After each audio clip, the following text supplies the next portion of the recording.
Today we are covering Africa from around 1200 to 1500, and we're going to start by talking about trade across the Sahara Desert. So the Sahara Desert covers roughly the northern third of the African continent, and everything south of that is called sub-Saharan Africa. And trade across this massive desert really increased with the arrival of Islamic merchants into North Africa in the 8th century. The animal that was chiefly used to trade across the Sahara Desert was the camel. And there were several reasons why camels were seen as the ideal animals to do such a thing. Number one was because they could drink a lot of water at once, store it, and go a long time without water. And in the Sahara Desert, you would go days without reaching an oasis. So that was essential. Also, they were very strong in order to carry a lot of trade goods. Their long eyelashes would keep sand out of their eyes, and their hooves were perfect for walking across the sand. So camels were really ideal and essential to Trans-Saharan trade. Gold was the most precious commodity that was traded from sub-Saharan Africa.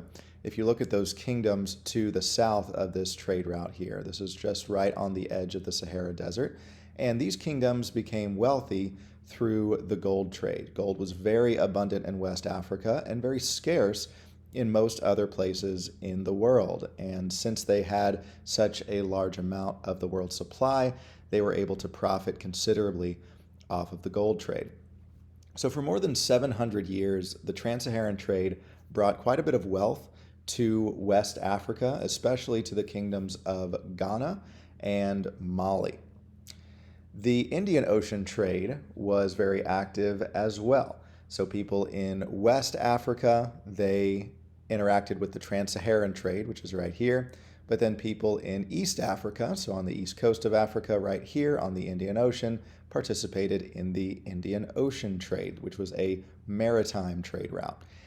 This created several civilizations, including the thriving city-states that are known as the Swahili city-states. These were cities that had their own governments, places like Mogadishu, Kilwa, Mombasa, Zanzibar, and all of these places were able to thrive with the gold trade, as well as the ivory trade, ivory mostly from the tusks of elephants, and also, unfortunately, slaves that were traded to Muslim merchants and then taken to the Middle East or India or Southeast Asia. The Empire of Ghana sold gold and ivory to Muslim traders in exchange for things that were not abundant in their region, things like salt, copper, different textiles and cloth, and tools that they had not yet developed. The Empire of Mali came after Ghana but was in around the same area. Ghana reached its height in the 13th century, and Mali reached its height in the 14th century, replacing Ghana in the region. And Mali also sold gold and ivory, but they did something different. They put tariffs on the imports. A tariff is a tax that a government can put on traded items as they are imported into their country so that they can make more money off of those selling them the items. Mali's founding ruler was named Sundiata. He was nicknamed the Lion Prince, and he really cultivated this thriving gold trade in Mali. It was he who set up the tariffs, and it was under his leadership that Mali grew to be very wealthy. But it was his grandnephew that came after him that would be one of the richest men to ever live, if not the richest man to ever live, and his name was Mansa Musa. He ruled Mali in the 14th century, and a lot of historians believe that he indeed was the richest man in history, certainly one of them. Since he was a Muslim, that means that he adhered to the 5 pillars of Islam, which we covered in a previous video. And one of the pillars is to take a pilgrimage. You had to take a pilgrimage at least once in your lifetime to the city of Mecca, where Muhammad was born. And he decided to make this long trek. It's a very long way from Mali to Mecca. You had to cross the entire African continent, part of the Middle East, including the desert. But during his long voyage to Mecca, he traveled to several other places too. Egypt, Constantinople, Russia, and even India, very far away. And the caravan that he took with him contained 100 camels, thousands of slaves and soldiers, and metric tons of gold that he would give out to so many of the different people he came across as he traveled the world. So this expedition really connected sub-Saharan Africa to much of the rest of the world in a way that it previously had not been. A lot of people had never met someone from sub-Saharan Africa before, had not seen anything that was made there, and therefore this voyage did a lot to increase cultural exchange and globalization. Africa therefore became much more influential on the world stage starting at this point. But only about 100 years after Mansa Musa's death, the kingdom of Mali declined and was replaced in the region with the Songhai Empire. This was by the late 15th century. You have, of course, Ghana being replaced by Mali, and then now Mali being replaced by the Songhai kingdom. No empire lasts forever. And the Songhai kingdom took its place really as the powerhouse in West Africa, and similar to Ghana and Mali, became very wealthy through the gold trade and the same trading methods that Ghana and Mali practiced. Ibn Battuta is one name to know from this time and place in history. He was a 14th century Muslim scholar from Morocco, which you can see on the map right around here. And he, as I said, was a scholar, and so he read about all these places in the world, and he wanted to set out to see the world that he had read about. So he went on this voyage, very lengthy voyage. He ended up traveling for about 30 years, and he covered all that territory that you see on the map, all those different routes he took, and for about 30 years, he traveled all across Asia, across Africa, and even parts of Europe. One of the most well-traveled people in the entire history of Afro-Eurasia up to that point. And one thing that's important for us as historians looking back is that he kept a travel log as he journeyed, and he published it as a book upon his return. So this provided people with a wealth of detail about all these different places, all these cultures that they previously had been completely ignorant about. Ibn Battuta is very similar to Marco Polo, who lived before him in the 13th century.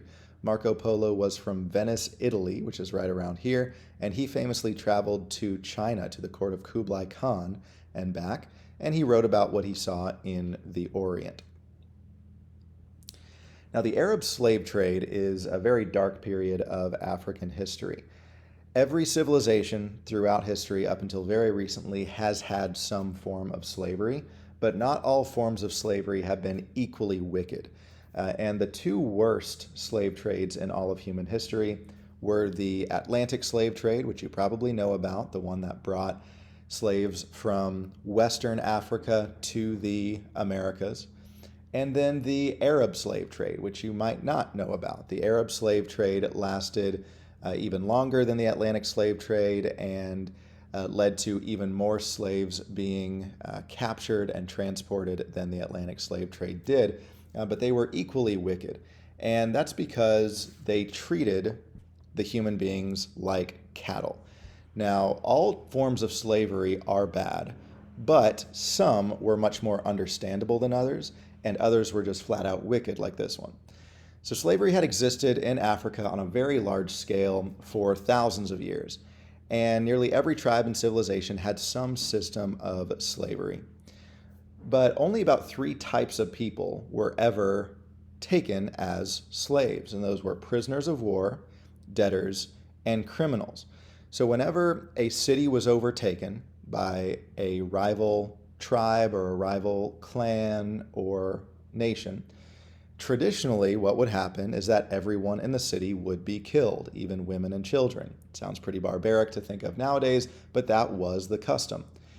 So slavery was seen as a more merciful alternative. So when people would invade a city, they'd say, instead of killing you, we'll take you as our slaves. Then debtors, if you owed somebody a debt, you would become their slave for a number of years until you could pay it off. And then also criminals. Sometimes criminals would be sold into slavery because they had done something wrong in the first place. So none of those are good things, of course. But the Arab slave trade and the Atlantic slave trade were different in the fact that they just captured random people, everyday individuals, stole them away from their homeland, transported them across the world, and sold them like cattle. This is called chattel slavery. And with chattel slavery, the individuals who are enslaved have no rights whatsoever. They are seen as the property of the people who own them. They can be treated however the master sees fit. And worst of all, their children, when they are born, automatically become slaves. So the two things that really increase the volume of slavery in Africa would be the arrival of Islam and global trade. Both of those, Islam brought a justification for slavery found in the Quran, and global trade brought a market for slavery, making it very profitable to buy and sell human beings. So Muslim merchants imported millions of Africans from the Swahili city-states in East Africa that we saw on the map a couple slides ago. Now, these slaves were taken from their homes to the Middle East and to India in order to perform forced labor. Male slaves were often used as agricultural workers or sometimes forced into military service to serve as soldiers, something called impressment. And then female slaves were often used as concubines for sex. Now, this form of slavery, like I said, in which slaves are the legal property of the owner, in which slavery was permanent, because not all forms of slavery in history were permanent. They were for a set number of years often, but this was permanent. This form where slaves have no rights and children of slaves automatically become enslaved, this was called chattel slavery. And it's different from indentured servitude. It's different from other forms of bondage, but it was certainly the worst kind in human history. So finally here, the Arab slave trade existed for nearly 13 centuries. About 1,300 years, this barbaric trade continued in East Africa and in Southwest Asia and South Asia, as you see on the map there. Those were the different routes which slaves were taken from Eastern Africa to places to be sold at market. The Atlantic slave trade was equally brutal and equally inhumane, but it didn't start quite as soon, and it also ended a little bit sooner. So fewer total people were affected by the Atlantic slave trade, but as I said, it was equally evil. Very similar practices were used, and they were both forms of chattel slavery. Historians estimate that in the Atlantic slave trade, about 10 million African souls were taken from their homes into bondage, and about 17 million African souls were taken from their homes in the Arab slave trade, which covered East Africa.